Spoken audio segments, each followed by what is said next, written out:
जौनपुर जिले के केराकत के पूर्व विधायक दिनेश चौधरी, जो अपने कार्यों को नाम से जाने जाते हैं, फिलहाल केराकत की बात करें, तमाम ट्रेनों का इन्होंने ठहराव किया। उसके बाद केराकत में बेहतर विकास के बाद अब वो लोकसभा की चुनाव की तैयारी कर रहे हैं, क्योंकि मछलीशहर लोकसभा सीट पर जिस तरीके से बीपी सरोज भारत में सबसे कम अंतर से चुनाव जीतने वाले एकमात्र सांसद हैं, जो मात्र 181 वोटों से चुनाव जीते थे। लेकिन अब जिस तरीके से बीजेपी के पूर्व विधायक भी हैं और ये अपनी तैयारी भी कर रहे हैं, हम इनसे बात करेंगे चुनाव में क्या इनका तैयारी क्या होगी, किस तरीके से लोकसभा में विकास करेंगे मछलीशहर में। सर, क्या विकास की तैयारी होगी, बताएं इसमें। बहुत बहुत धन्यवाद आपको और आपकी पूरी टीम को। देखिए, जहाँ तक विकास की बात है, जब से भारतीय जनता पार्टी की सरकार बनी है तब से लगातार प्रदेश और देश में तमाम योजनाएं चला के विकास कर रही हैं।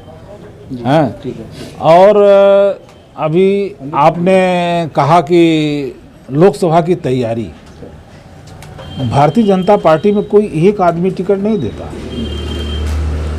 और मेरा कार्यकाल कहने को तो 5 साल था केराकत विधानसभा में, लेकिन मात्र 2.5 साल मिला मुझे। 2.5 साल कोरोना काल में चला गया। फिर भी इसी 2.5 साल में जितनी बड़ी बड़ी योजनाएं थी वहाँ की जनता को, तो मैं अपनी सरकार से कह के, अपने माननीय मंत्री जी से कह के, माननीय मुख्यमंत्री जी से कह के तमाम योजनाएं ले आया। जैसे कि कृषि विज्ञान केंद्र, महिला डिग्री कॉलेज, राजकीय इंटर कॉलेज, फायर स्टेशन और सड़कों का तो मैंने जाल बिछा दिया। मात्र 2.5 साल में ही इतनी सड़क किसी विधानसभा में नहीं है। अब जब मैं मछलीशहर आता हूं तो मछलीशहर में आज तक भारतीय जनता पार्टी का विधायक बना ही नहीं। वहाँ के लोगों का बहुत बुरा हाल है। मैं जिस सड़क से चलता हूं तो देख के तकलीफ होती है कि हमारी ही सरकार और विकास से अछूता क्यों है ये। तो मैं केवल विकास के लिए कि हम पूरे जिले का, जिला पंचायत अध्यक्ष पति रह चुका हूं, मेरी पत्नी भी जिला पंचायत अध्यक्ष थी, तो पूरे जिले का मैं विकास किया था। और उसी का कारण है कि मुझे 3 बार राष्ट्रीय पुरस्कार मिला है।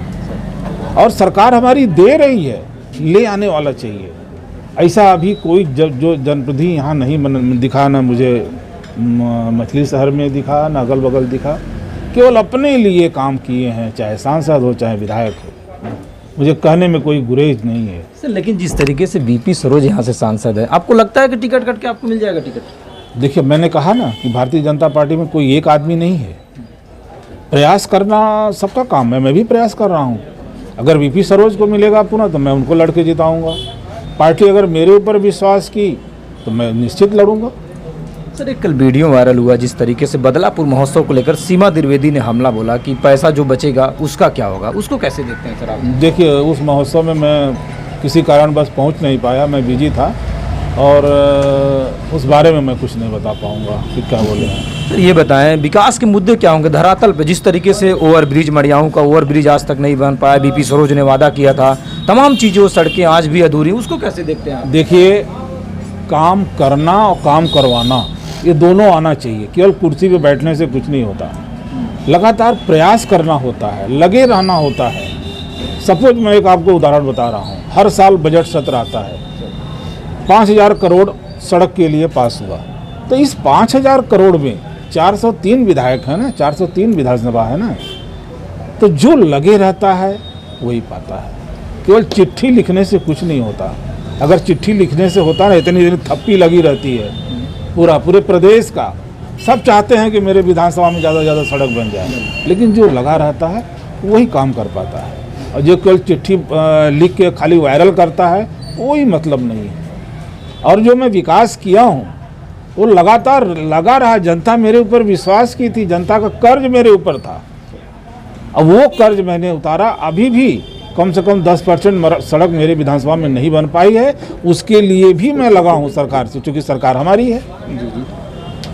मैं लगा हूँ कि वो जो बची हुई काम है वो भी हमारा पूरा हो जाए।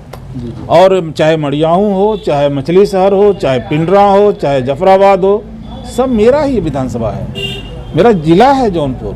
सर, ये बताएं, बगल का आजमगढ़ है, आजमगढ़ के सांसद ने कहा कि असली यादव देश के, नकली यादव अखिलेश के, इसको कैसे देखते हैं आप? अब तो वो भी यादव हैं, जिसने कहा है वो भी यादव है। फिर भी सर जिस तरीके से अखिलेश पे हमलावर है, कैसे देखते हैं आप? देखिए, अब उस पार्टी के बारे में क्या कहा जाए, दुर्भाग्य की बात है। केवल अपने लिए सोचे वो लोग, केवल अपने परिवार के लिए सोचे, जनता के लिए नहीं सोचे। अगर जनता के लिए सोचते तो आज विकास की यहाँ लहर चल रही होती, कहीं कोई कमी नहीं रह जाती। मछली शहर के विधायक और उन्हीं की सरकार, आज क्या हालत है, जर्जर सड़क है। क्यों नहीं बनाए भैया आप 3-3 बार विधायक थे वहाँ पे, क्यों नहीं काम किए? जनता केवल वोट देने के लिए है, आप जनता के बारे में नहीं सोचेंगे। उन्हीं की सरकार, तो यही है काम करने की स्थिति। मात्र अभी देखिए हमारी सरकार 2014 में केंद्र में आई है। सर ये बताया, 2017 में सर ये बताया, पुराने प्रदेश में नेता आई हैं, पुराने नेता हैं जिले के, पारसनाथ की जो छवि थी, क्या उसको लकी यादव पा पाएंगे? देखिए, सब आदमी, हर आदमी का अपना अपना काम करने का तरीका होता है। पारस जी आज इस दुनिया में नहीं हैं, लेकिन बहुत जुझारू नेता थे। उतना त्याग, उतना तपस्या, अगर ये कर पाएंगे तो हो सकता है बाप के बराबर हो जाए। अगर नहीं कर पाएंगे, कर्म प्रधान है, नहीं कर पाएंगे तो संभव नहीं है। तो आपको लगता है कि विकास की ज़रूरत है लोकसभा में? बहुत ज़रूरत है, बहुत ज़रूरत है। जनता को यहाँ बहुत आवश्यकता है। मैं तो हर जनता से मिल रहा हूँ, तब उनकी पीड़ा समझ पा रहा हूँ ना। और मैं निश्चित है, अगर मुझे मौका मिला तो मैं दिखाऊंगा, जैसे केराकत में 2.5 साल में दिखा दिया, और वैसे ही ये पूरे लोकसभा की बात कर रहा हूँ। अगर मुझे मौका मिला, विकास करके बताऊंगा कि विकास होता क्या चीज़ सर है। मुझे एक चीज़ याद है, जिस तरीके से जब लोकसभा का चुनाव हुआ तो सांसद बीपी सरोज ने कहा था ओवर ब्रिज, जो 4 ये कह सकते लुम्बनी से दुद्धी मार्ग, माँ विंध्यावासिनी का, जो इसी मार्ग से लोग जाते हैं, आज भी अधूरा है। बस पत्र वायरल होता है फेसबुक ट्विटर पे, उसको कैसे देखते हैं? आपका क्या मुद्दा? उनको थोड़ा और मेहनत करना चाहिए। मेहनत तो करते हैं, वो हमारे ही पार्टी के हैं, तो उनको थोड़ा और मेहनत करना चाहिए। ज़रूरत है सर ब्रिज की? बहुत ज़रूरत है, ज़रूरत नहीं, बहुत ज़रूरत है। यही सड़क आज कितने दिन से मांग चल रहा है, मैं तो देख रहा हूँ। मैं भी 2017 से विधायक रहा हूँ, तब से लगातार मांग चल रही है, लिखा पढ़ी, तब जाके अब ये पूरा हुआ है।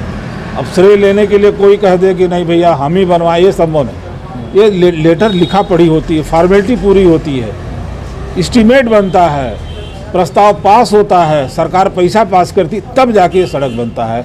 लंबी प्रक्रिया है, लगे रहना पड़ता है। ठीक है, तो ये आप देख सकते हैं किस तरीके से जो पूर्व विधायक है दिनेश चौधरी ने कहा, अगर लोकसभा क्षेत्र मछली शहर में जिस तरीके से अगर जनता मुझे मौका देगी तो चौमुखी विकास कराना हमारा प्रथम लक्ष्य होगा। जिस तरीके से केराकत में इन्होंने विकास किया, और उन्होंने कहा कि जो जौनपुर का तमाम वो मार्ग होंगे, जो मड़ियाहूँ, चाहे केराकत की बात कर लें, चाहे खुद मछली शहर की बात कर लें, क्योंकि मछली शहर लोकसभा क्षेत्र में विधानसभा पिंडरा भी आता है, तमाम उन क्षेत्रों में विकास का दावा कर रहे हैं। फिलहाल पार्टी तय करेगी किसको टिकट मिलेगा, लेकिन आज भी जनता ओवरब्रिज का इंतजार कर रही है। जौनपुर से राहुल यादव, आर गंगा न्यूज़।